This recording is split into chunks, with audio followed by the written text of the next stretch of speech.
my afternoon greetings to all of us, especially to our guest, Dr. David Abinadida, just at the same time parent. He is our Education Program Supervisor in Curriculum in Regional 7. Gentlemen, good afternoon. It is a very glad day for me because I have seen again those achievers wearing, wow, medals, many medals. That's the proof that you are really, really excellent in your field of expertise. These kids wearing medals, I know that you are really a blessed gift from the Lord. When we say gift, we are going to take good care of them. So, for now, the life guidance must be from the Word of God, so that we can really raise you in such a way that the Lord will be blessed also in your life. So kids, as you go along, because you are considered as, ingon na ba diri sa ato ang team, Kabataang Pilipino, para sa matatag na kinabukasan ng bagong Pilipinas. Bagong Pilipinas sa bagong kurikulum ngayon, sa matatag na kurikulum. We are really looking forward. Rizal said that you are the hope of this nation. So, we are really in education, we are really trying our best to give what we could for look best ahead of you. Even if there are lots of challenges, just like these days, alam ko, init kayong panahon, but still, we will keep striving for all of you. And I know as parents also,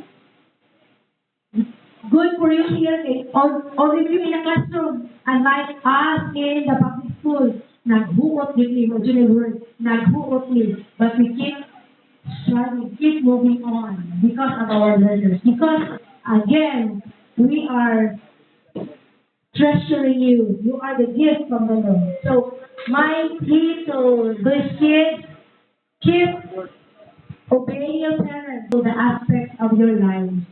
Because obey your parents in the Lord, for this is what, this is right. And naapagipangapit sa promise ni Lord, it will give you long life.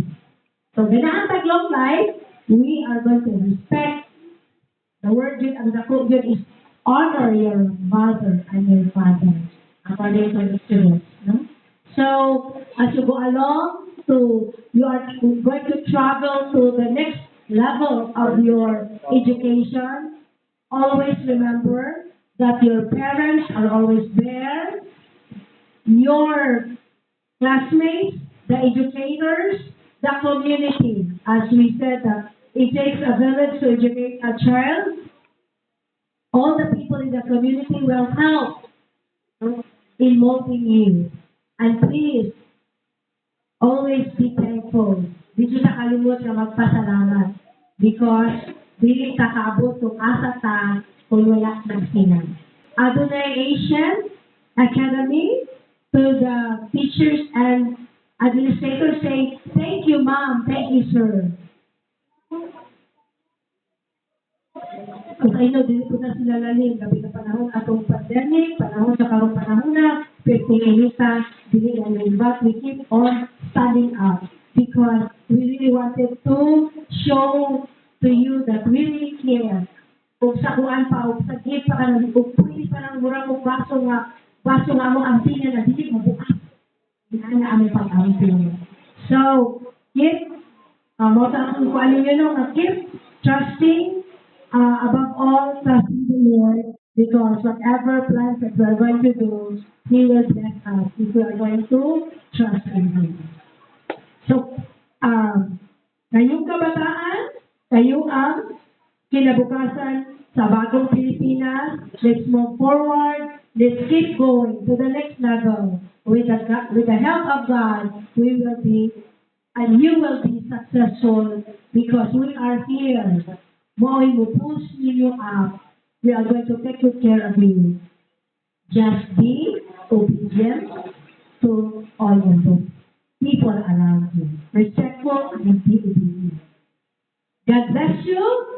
Sa Distrito sa Liloan, prioridad ang mga tinunan na naibang sa munisipyo. Instruksyon sa Liloan, number 1. To God be all the glory.